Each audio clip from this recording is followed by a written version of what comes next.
president at AF Sterling Homes, where he's been working for 17 years. I remember when he started. He is vice president, and his duties include management of financial matters, land acquisition, and development, along with involvement of day-to-day operations. He was president, many of you may remember, of Southern Arizona Home Builders back in 2008, and he's a U of A grad and MBA grad.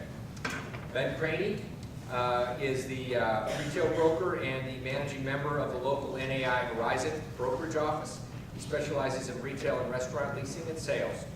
He also works in the areas of new retail development and leasing, and landlord representation.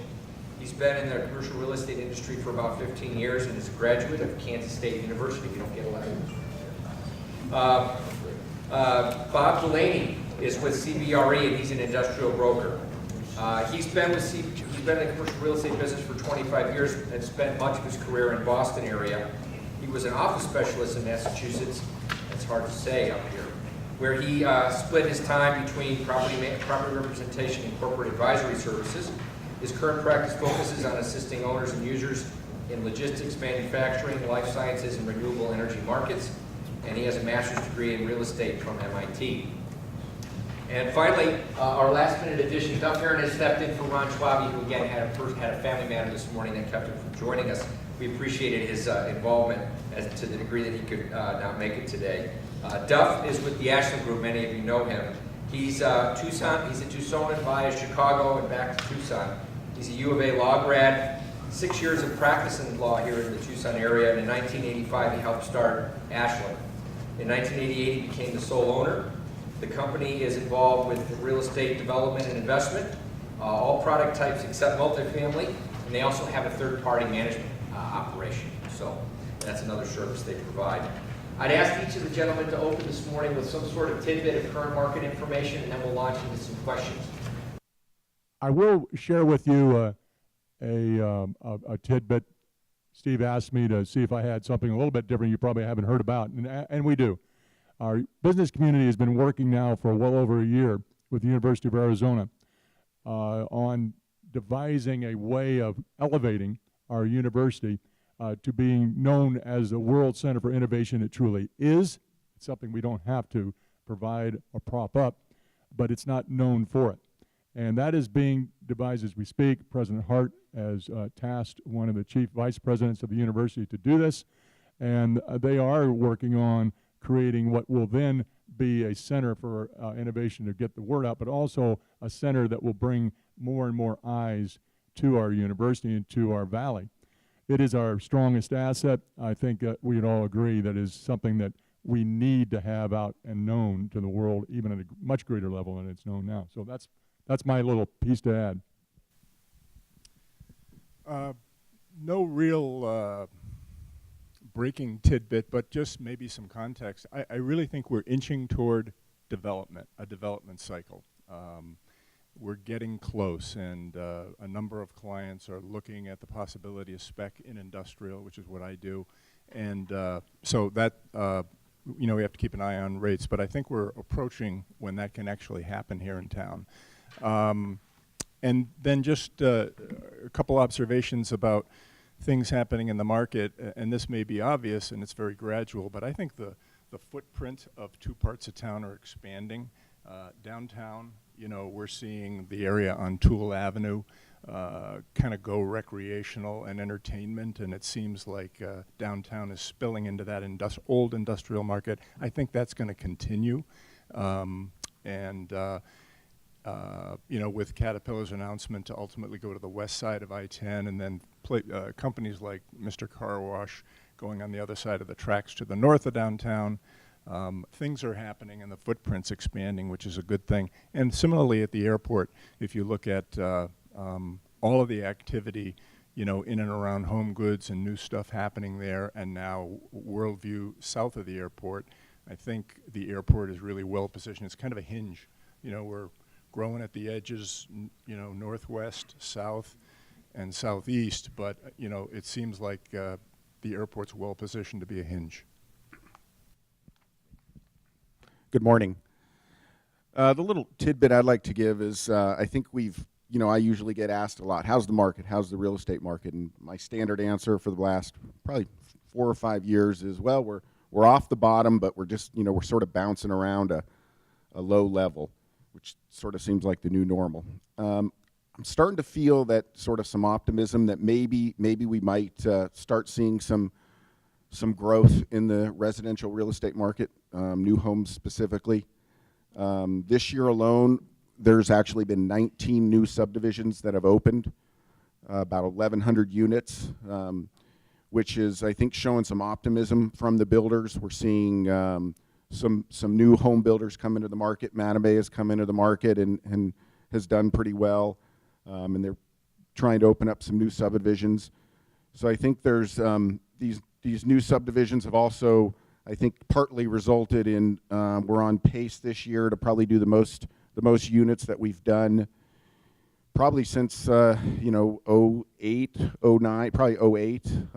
This last April, with the pace we are on is over 3,000. I don't think we'll do 3,000 units this year, but I think we're going to do potentially in the high 2,000s, where we've really been bouncing around that 2,000 number. So you know, it's hard to say if a 4 months or 1 month is a trend, but I think there may be some indication. I think we're going to start seeing some pressure, though. We're already seeing it on our cost side, on the pressure, and the challenge is the ability for us to increase prices is limited by a few things, but one of them is appraisals. I think as a new home builder, we love to sell the options, but at the same time, we have to manage those, because if a home doesn't appraise, you know, we've got issues. So there's some continued challenges out there, but I think there is some optimism out there. And the other thing is, you know, when I hear things about Worldview and some of the other job announcements, I think we really are going to be off the bottom here, and I think we're going to start seeing some job growth. And as we all know, most of us, I think, have been in real estate long enough. It doesn't stay flat. We know it's cyclical, and I think we're going to probably look back at this time and see this was the start of a pretty good cycle. Okay. Thanks, Steve.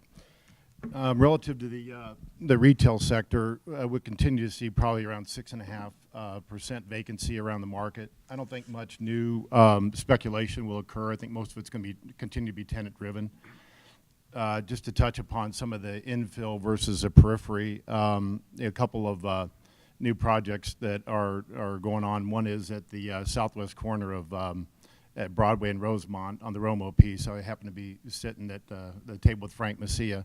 I have a site plan, but I guess it's top secret, whoever the grocer is. So if anybody knows, let me know. I'd like to be in the know, but I'm not there. Relative to First Avenue and Wetmore, Larson Baker, I think to their credit, opportunities like the Golden Corral to redevelopment and put Starbucks and McAllister's there.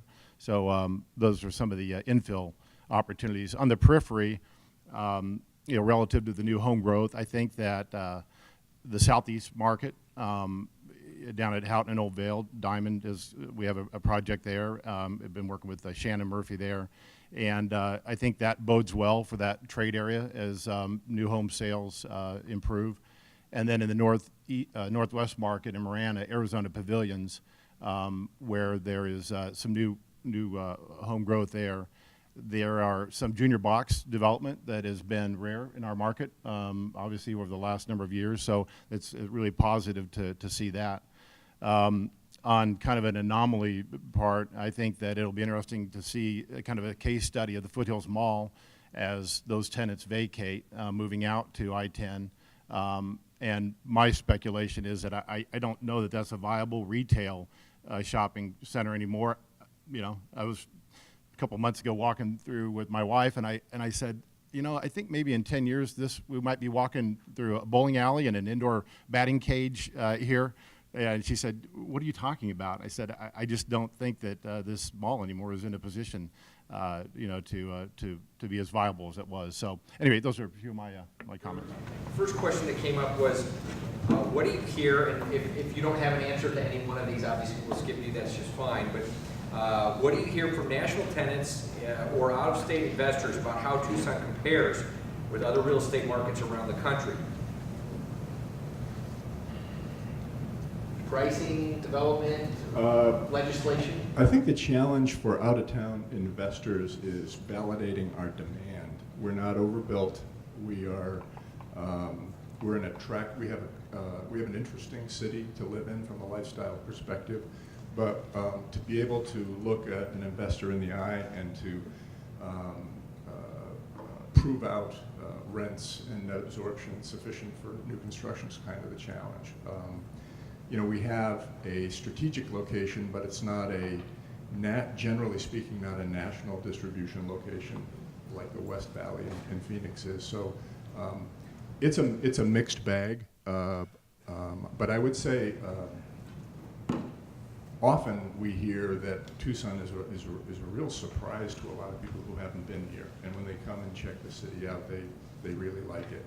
But at the end of the day, from a development point of view, we have to keep this momentum that we appear to have right now. It's been kind of start and stop, but it feels like something good is happening right now, and then I think investment will follow. Others? This is on the national. Yeah, but people from out of the market, how they perceive us relative to other markets. I think we still kind of deal with that perception from exterior to market, lower incomes, and then as they qualify the market and continue to grow their business, and again, this is more like restaurant and specialty retail. You know, if they function well, they operate well, then I think that they prove themselves successful and continue to expand. So I think it's just the initial perception that we have to get over, and then when they do make that commitment, that they find that they can compete. One of the things I'd point out in relation to Bob's comment is that this group, most of you are members probably, and those of you that aren't probably ought to be, but this group does provide this quarterly update on various market segments, industrial, office, residential, and general economic trends. We formerly provided a much more detailed report, and now we're doing annual reports on individual segments. But some of the information that is available to outside investors that look at Tucson is through this organization. So your membership is greatly appreciated and of value to everyone in this room and many people outside of it. Steve? Yes. Could I just make one other comment on, CBRE does some site selection kind of nationally. We have a consulting group that does that, and it just might be interesting. This is a scorecard of kind of the categories that, some assignment that's been redacted here, so I don't know what it was for, but these were the factors taken into account in comparing cities, San Diego, Denver, Dallas, Austin, Charlotte, North Carolina, Greenville, and Spartanburg, South Carolina, and Atlanta. And I'll just mention, I think there are 11 categories in the percentage of weight that this particular company gave them. Population size, 10%, educational attainment, 5%, labor depth in industry, 12.5%, labor depth in science and engineering, 2.5%, labor cost, 17.5%, quality of life, 5%, cost of living, 5%, air accessibility, 7.5%, time zone, 7.5%, natural disaster risk, 5%, real estate cost, 5%, tax environment corporate, 7.5%, tax environment personal, 2.5%, incentive availability, 7.5%. Total score, 100%. So it's just kind of interesting. That's kind of what gets thrown into the mix. That is very interesting. I mean, how they, that's obviously just one company's weighting, but that is interesting. Thank you for that. The next question we brought to the table was job growth. Everybody would like job growth. Everybody would like jobs that pay a lot of money. That's usually what you hear. We want jobs that pay well. But what I thought we'd ask is any particular type of jobs that either fit in best in our community or that have the most ancillary ripple effects in our community, or that you just view as the most desirable types of jobs to bring to Tucson? Well, I'll tag on to my earlier comment about our university. You know, technology will definitely play a major role in getting an upper scale job attraction to our valley. And so that by which we support what we're doing at the university, but more importantly, and to add on to what I was describing, the commercialization of what comes out of our university brain trust. That is being really worked on and reviewed, because that will be an important piece to it. The local brains and the local technology will be very important for our future. So I think to get to those higher jobs, that's going to be a major component. I think manufacturing jobs are really important. We don't have a large manufacturing base, but I think that has the biggest ripple effect. And I think organic growth is really important. We can, and I think Worldview is an example of it. It's a new company, but incubated by a long-term Tucson successful company. So I think manufacturing and then kind of R&D jobs, which is my understanding of kind of what the Caterpillar thing is. Those are really, you know, technology R&D type folks that are going to be hired. Distribution jobs, call center jobs, not necessarily high wage jobs. So I would say manufacturing and R&D would be most valuable to growth. I think any jobs are great, but I think the more favorable are jobs like manufacturing or jobs that bring in new money to the community.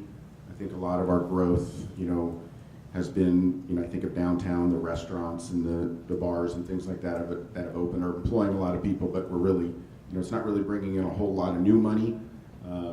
But it is, you know, it is part of the overall economy. But I think when you can bring in that new money, that's what helps us grow. And then there's also the spin-off businesses. And from a home building perspective, I think what we like to see is confidence in the job market, whether it's, you know, that your job is secure, you can secure another job. But most people that are going to purchase a home, they're probably not going to purchase that home, make that investment unless they, you know, they do have some confidence that their income stream is going to stay, and they have, you know, it's viable to stay in Tucson. So I would say, you know, jobs that bring in new money and stable jobs. I don't have anything to add to this. Okay, they covered it well, thank you. Floated by one of our members was the concept that there's discussion about a real estate bubble, that folks are wondering if values are at this point in time where they're going to stay, or if there's a stepping stone down in the near future. So I'd ask these gentlemen to discuss anything they've seen on the horizon or in their businesses that either indicates that there's more room to go up or that there might be a step backwards at some point in the near future. I think any discussion of a real estate bubble is a national discussion, not a Tucson discussion. We've got to have something before you burst a bubble. But there's also the bifurcation of the market, and I don't know if everybody would agree with my point here, but I will say that the marketplace in commercial real estate in particular is a REIT-driven national market versus a local-driven market. Those cities that are of a size and capability to attract huge amounts of REIT money have had a growth of their value, you know, on the national basis. Financial gurus are always saying, oh, you got to get a little bit more REIT money in your portfolio. Why? Because they've been doing it and are very attractive. They've been paying good dividends out. Good money has been made in them. Not so much on the secondary and tertiary markets. We need to move ourselves back to where we were when I started on the board of this group. And we were in the top 10 job growth communities in the nation as set by Chase Econometrics. That for our future, we were at that point. We need that back, and we can get it back. But we have to be leaders ourselves in being forward thinking to get that back. Duff, what year was that, just out of curiosity? It was in the mid-'80s. Thank you. Yeah, I don't see a pop, and it would be a pretty quiet pop. You know, I think looking at some of the vacancy rates in California of like 1% in industrial, it's hard to, and with prices as high as they are, we're probably a beneficiary of that kind of environment. I don't think it's been driven by, you know, I don't see a cycle of overbuilding. You know, cap rates are incredibly low for institutional quality industrial stuff. It's just hard to see anywhere, you know, I'm not seeing broad lender practices that are bad. So I just don't see it. From the residential side, I think that we've seen some, you know, such minor price increases, steady but minor, that I don't see a bubble in the near future. Although, you know, there's always the shoe that could drop. Something like a spike in interest rates could have a temporary effect. A job loss, a big job loss, something could have an effect. But other than sort of an outside force, I don't see any near-term bubble. I think to kind of piggyback what Dove said is that, we continue to see investors from outside the market. We joke in the office and say, well, if there's a passive investment, it's probably going to be somebody from California that's going to make a really aggressive offer. So in terms of a bubble, I think it really is, a national question of the debt that we're carrying as a nation. So, a lot of external forces that could affect our market. If I can leave one positive at the end of this discussion, it does come from north of us, but it's still a positive. We have Forbes magazine saying the state of Arizona will be the #1 state for growth of jobs in the near future. Let's piggyback on that. That's an important aspect of where our economy is where we have 4 million people north of us and our 1 million people here to join together. So keep that in mind as you work around it in your businesses. That is an important draw for us. Steve Forbes, in fact, just to do a little advertisement, is going to be in Phoenix September 15th for a major meeting. So we've got some exciting things. We are being recognized. Thank you very much. The next question is a little specific. I hope all of you have some perspective on it, but the question has to do with the construction industry. What is your opinion as to the state of the construction, or the current construction industry and its health and its capacity to meet the needs of our market? And how does this industry, or how has it impacted your business? You want to start that? Or are you not? Okay. Go ahead. I talked to a couple of contractors that you would know here in town, and their descriptions were, that the labor market is perhaps thin, that contractors haven't staffed up to the degree they did back in the, blowing and going days. That there has been not a lot of price increase for materials, although one did say he just got a notification of an increase in the price of steel. One of them said if I'd did the building I did 3 years ago again, would probably, and he said this is just intuitive, have gone up by maybe 10% in cost. So it doesn't seem being able to draw on Phoenix, to your point, it's going to be a huge problem. It could change if things, take off, but one of them said not yet. So. From the residential side, we are starting to see some pressure from our subcontractors trying to push price increases on us. Most of that's driven by labor. The materials seem to be relatively stable, although we're hearing some increases in lumber, but that sort of seems to fluctuate again based on some national trends. But we are starting to see some challenges from our labor.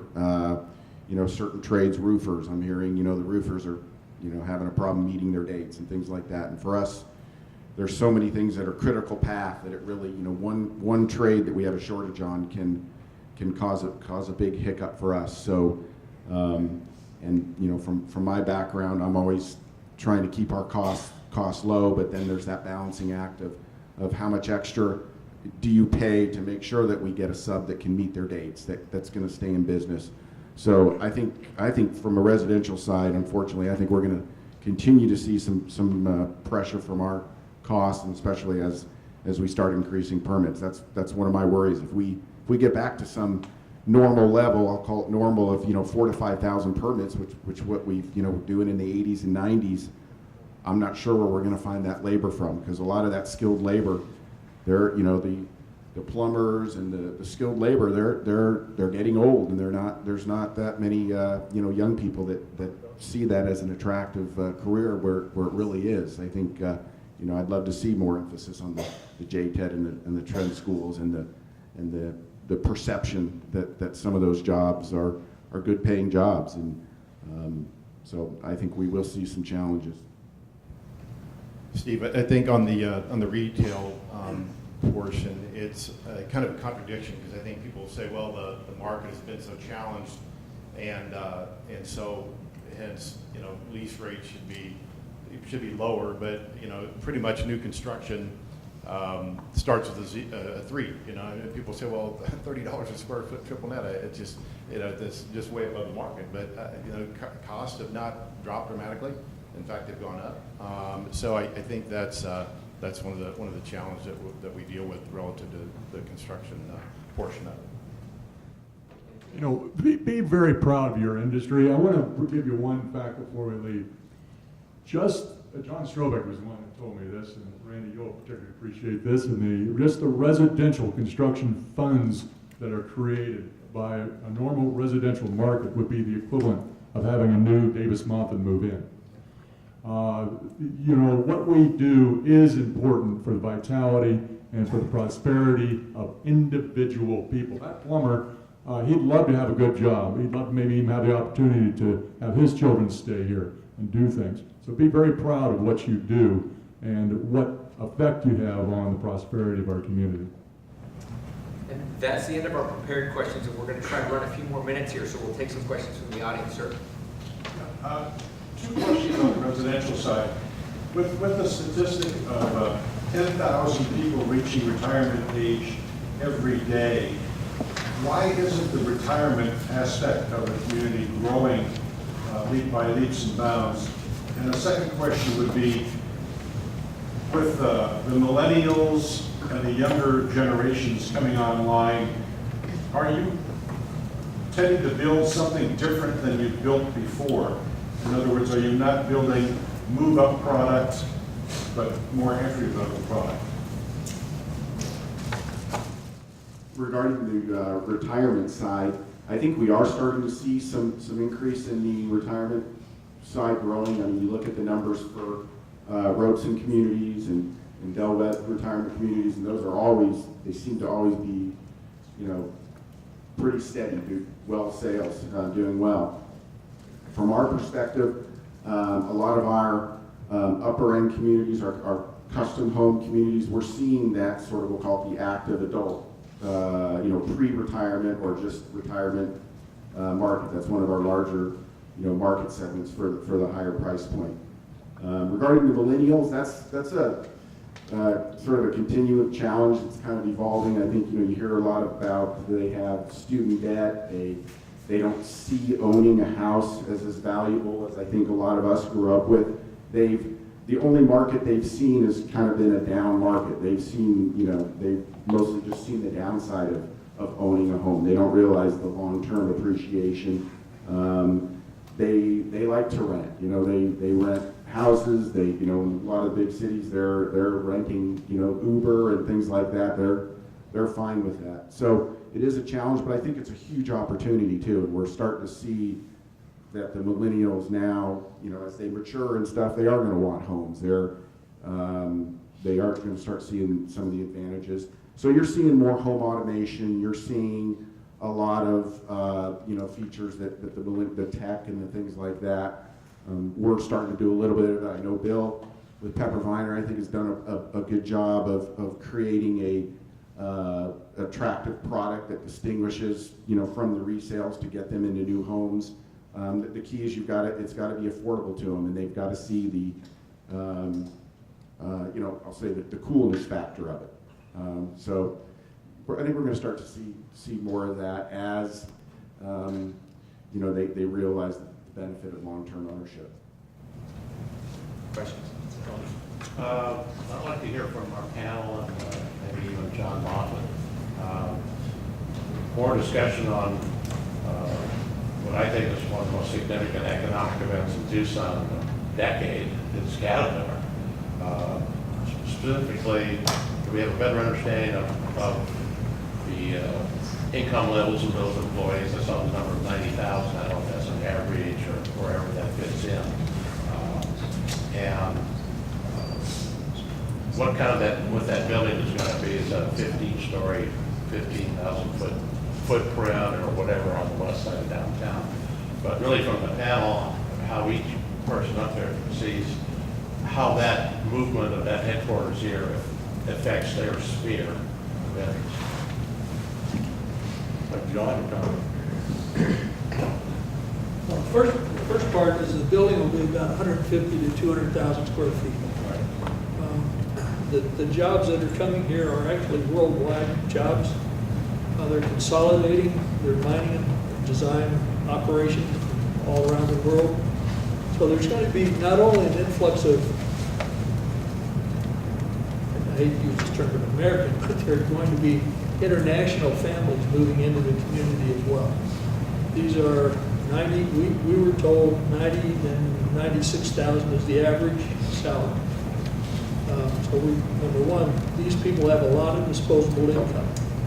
So that, this is going to be one of the things, when IBM came here, and when, Hughes and Raytheon and everybody moved, and they moved a bunch of engineers from California. I think that, this is one of those times when you're going to see new money coming into the community, and it's substantial. There's another one, the Tech Park has actually signed another contract that's not as big as Caterpillar, but it also will be more, as Duff is saying, in the innovation area where we're attracting folks that are in the higher paid shallows. So that's our goal. I didn't say it in my presentation, but this land that the county purchased, we turn down home goods. We don't want distribution type jobs out there. We want high paying jobs. That's our focus. And I think several of the projects are working toward that. For industrial, it has kind of an indirect effect of just validating Tucson, and I think a vibrant downtown for employees, whether they work in Oro Valley or at the Science and Tech Park or in the airport, having a successful that's 800 more people buying lunch and recreating. It's going to be great for downtown, and that helps, I think, with recruitment and retention, regardless where in the metropolitan area you are located.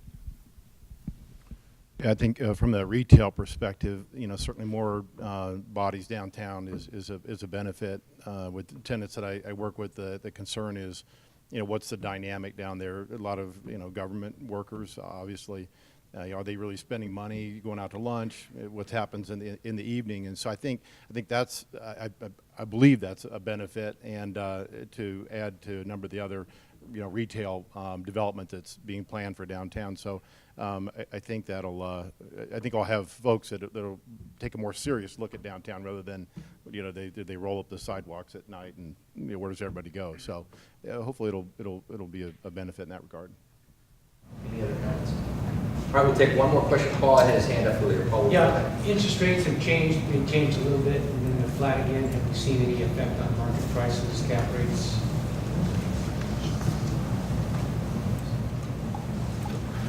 As an investor, I can say no. Not seeing any real appreciable change. I think things are just at this, just bouncing along.